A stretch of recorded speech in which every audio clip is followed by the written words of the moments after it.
નમસ્કાર વિદ્યાર્થી મિત્રો, તમને ઘણા વિદ્યાર્થીઓને રાસાયણિક સમીકરણ સંતુલિત કરવામાં સમસ્યા થાય છે. તો મેં તમને પહેલા જ કહ્યું હતું કે જો તમને બેઝિક કેમિસ્ટ્રી નહીં આવડતું હોય તો આ પ્રોબ્લેમ થશે. બેઝિક કેમિસ્ટ્રીમાં સંયોજકતા તમને આવડતી હોવી જોઈએ. સૌથી પહેલા સંયોજકતા તૈયાર કરી દેજો, પછી તેના ઉપરથી દ્વિઅંગી સંયોજનો બનાવી અને રાસાયણિક સમીકરણ સંતુલિત કરી શકાય. તો ફરીથી હું એ ટોપિક લઉં છું, રાસાયણિક સમીકરણ સંતુલિત કઈ રીતના કરી શકાય. દ્વિઅંગી સંયોજનોનું સૂત્ર આપણે કઈ રીતના લખી શકાય વિદ્યાર્થી મિત્રો, એના માટે તમને સંયોજકતા ખાસ આવડતી હોવી જોઈએ. જેમ કે અહીં એલ્યુમિનિયમ ઓક્સાઇડ છે તો એલ્યુમિનિયમની સંયોજકતા તમને આવડતી હોવી જોઈએ +3, અને ઓક્સાઇડ એટલે O, એની સંયોજકતા -2 તમને આવડતી હોવી જોઈએ. હવે મેં તમને લસા લઈને શીખવાડેલું છે, પણ જો લસા લઈને ના ફાવે તો પણ એક સરળતાથી તમારે કરી શકાય કે આ ઓક્સિજનની ઉપરના જે ઘાતમાં જે સંખ્યા હોય એ તમે અહીંયા નીચે મૂકી દો અને અહીંયા 3 ઉપર જે હોય એ ઓક્સિજનની બાજુમાં મૂકી દો, તો પણ એનું સૂત્ર સરળતાથી તૈયાર થઈ જાય. તો એલ્યુમિનિયમ ઓક્સાઇડનું સૂત્ર તમે Al2O3 લખી શકો. ઝીંક સલ્ફેટ, ઝીંકની સંયોજકતા તમને આવડતી હોવી જોઈએ Zn+2, સલ્ફેટની સંયોજકતા આવડતી હોવી જોઈએ SO4 -2. વિદ્યાર્થી મિત્રો, આ રીતમાં એક ખાસ ધ્યાન એ રાખવાનું છે કે જો બંનેની સંયોજકતા સેમ હોય તો અહીં નીચે મૂકવાના બદલે બંનેના એક જ પરમાણુ લઈ લેવાના. અહીંયા સંયોજકતા જુદી જુદી હતી, તેથી આ 3 ઓક્સિજન જોડે મૂક્યા અને 2 Al જોડે મૂક્યા. અહીં તો સીધું સૂત્ર બની જશે ZnSO4. લેડ નાઇટ્રેટ, તો લેડ એટલે Pb, એની સંયોજકતા +2 છે. નાઇટ્રેટ NO3 -1, એની સંયોજકતા -1 છે. તેથી અહીંયા આપણે આ એક પરમાણુ Pb જોડે આવશે અને 2 છે એ NO3 જોડે આવશે, એટલે Pb નો એક પરમાણુ આવશે અને NO3 ના 2 પરમાણુ આવશે. એલ્યુમિનિયમ હાઇડ્રોક્સાઇડ, તો એલ્યુમિનિયમની સંયોજકતા Al+3 છે. હાઇડ્રોક્સાઇડ આયન OH ની સંયોજકતા -1 છે. હવે તમે વિચારો કે OH ની ઉપર -1 છે, તેથી એ એક એલ્યુમિનિયમ સાથે આવશે જે આપણે એક લખતા નથી, અને આ 3 OH જોડે આવશે, તેથી OH3 બનશે. હવે સંયોજનો ઉપરથી તમે સમીકરણ કઈ રીતના લખી શકો, જેમ કે અહીં નીચે દર્શાવેલ પ્રક્રિયા માટે ભૌતિક અવસ્થાઓની સંજ્ઞા સહિત, મતલબ કે ઘન હોય તો કૌંસમાં સોલિડ લખો, પ્રવાહી હોય તો લિક્વિડ લખો, વાયુ હોય તો ગેસ લખો, અને અદ્રાવ્ય અવક્ષેપ હોય તો પણ સોલિડ લખી શકાય. જો જલીય દ્રાવણ હોય તો એક્યુ લખવામાં આવે છે, એક્વિયસ. હવે આપણે અહીંયા જોઈએ કે પહેલું છે બેરિયમ ક્લોરાઇડ. હવે તમને ઉપર દ્વિઅંગી સંયોજનો ભણ્યા એના ઉપરથી બેરિયમ ક્લોરાઇડનું સૂત્ર આવડી જાય.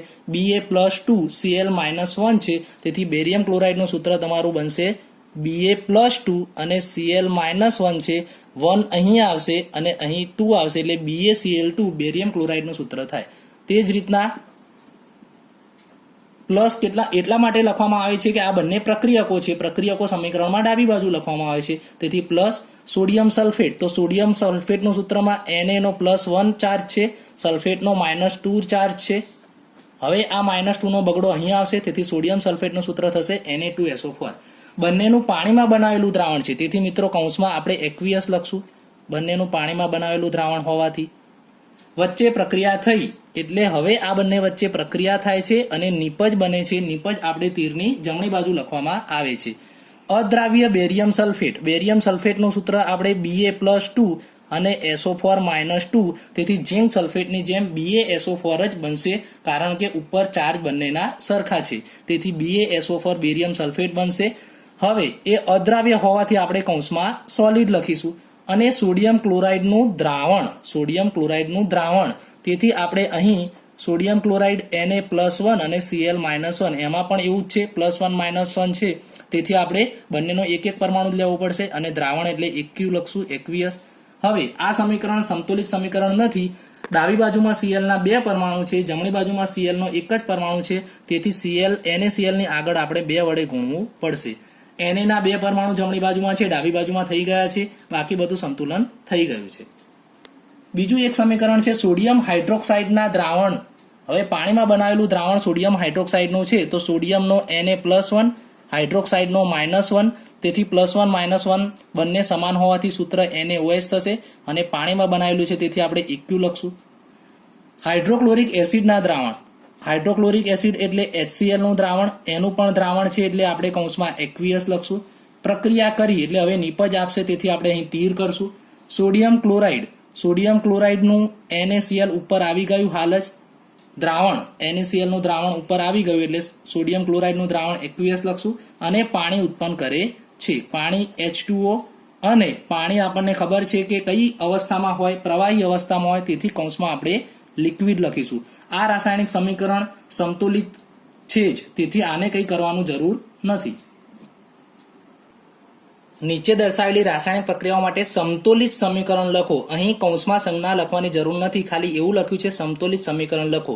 સમતોલિત સમીકરણ સૌથી પહેલા સમીકરણ લખી પછી ડાબી બાજુ અને જમણી બાજુના પ્રક્રિયક અને નિપજોના પરમાણુ સમાન હોય તે સરખાવવું પડે. જેમ કે સૌથી પહેલા હાઇડ્રોજન છે તો હાઇડ્રોજન આપણને ખબર છે દ્વિપરમાણુ સ્વરૂપે જોવા મળે. અહીં તેની ભૌતિક અવસ્થા કૌંસમાં લખવાની જરૂર નથી કારણ કે માંગી નથી. ક્લોરીન પણ આપણને ખબર છે દ્વિપરમાણુય અણુ સ્વરૂપે જોવા મળે, મેં તમને બેઝિક કેમિસ્ટ્રીમાં કરાયેલું છે. નિપજ તરીકે હાઇડ્રોજન ક્લોરાઇડ બનાવે છે. હાઇડ્રોજન ક્લોરાઇડ એટલે H+ અને Cl-, તેથી બંનેના +1 -1 પરમાણુ છે, તેથી આપણે અહીં કોઈ પરમાણુને ગુણવાની જરૂર પડશે નહીં. હવે આપણે ડાબી બાજુ આ સમીકરણ એ સંતુલિત સમીકરણ નથી, તેને સંતુલિત બનાવવું પડશે. તો ડાબી બાજુમાં હાઇડ્રોજનના 2 પરમાણુ છે, જમણી બાજુમાં હાઇડ્રોજનનો એક જ પરમાણુ છે, તેથી તેને 2 વડે ગુણવા પડશે. Cl-ના 2 પરમાણુ જમણી બાજુમાં થઈ ગયા જે ડાબી બાજુમાં 2 હતા. બીજું સમીકરણ બેરિયમ ક્લોરાઇડ. ચલો બેરિયમ ક્લોરાઇડનું સૂત્ર આપણે હવે વિચારી શકીએ કે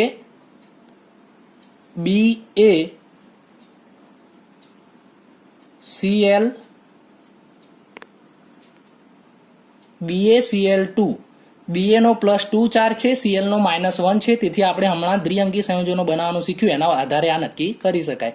તે જ રીતના પ્લસ એલ્યુમિનિયમ સલ્ફેટનું સૂત્ર તો Al નો વીજભાર +3 છે, SO4 નો -2 છે, -2 વાળા 2 અહીં આવશે નીચે અને સલ્ફેટની બાજુમાં 3 કેમ આવશે કારણ કે Al નો વીજભાર +3 છે. તમે સંયોજકતા સરખી રીતના સમજજો. બેરિયમ સલ્ફેટ તો બેરિયમ સલ્ફેટમાં Ba+2 SO4 -2, તેથી એ તો ઇઝીલી બની જશે. એલ્યુમિનિયમ ક્લોરાઇડમાં સમજીએ કે Al+3 અને Cl -1 તો 1 અહીં આવશે, તેથી લખવાનું જરૂર નથી અને +3 ચાર્જ છે Al નો એ 3 આપણે અહીં નીચે લખવા પડશે, તેથી તેનું સૂત્ર AlCl3 થાય. હવે આ સમીકરણ અસંતુલિત સમીકરણ કહેવાય કારણ કે ડાબી બાજુ અને જમણી બાજુમાં પ્રક્રિયક અને નિપજના પરમાણુ સરખા નથી.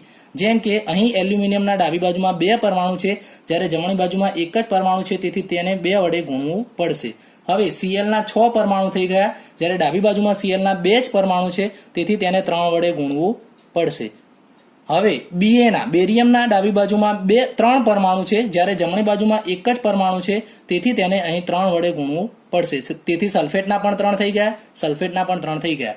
આપણે સમીકરણ સંતુલિત કર્યા પછી ચેક કરી લેવાનું કે ડાબી બાજુ અને જમણી બાજુમાં પરમાણુઓ સમાન થાય છે કે નહીં. પછીના ઉદાહરણમાં સોડિયમ છે, તેથી સોડિયમ Na લઈશું.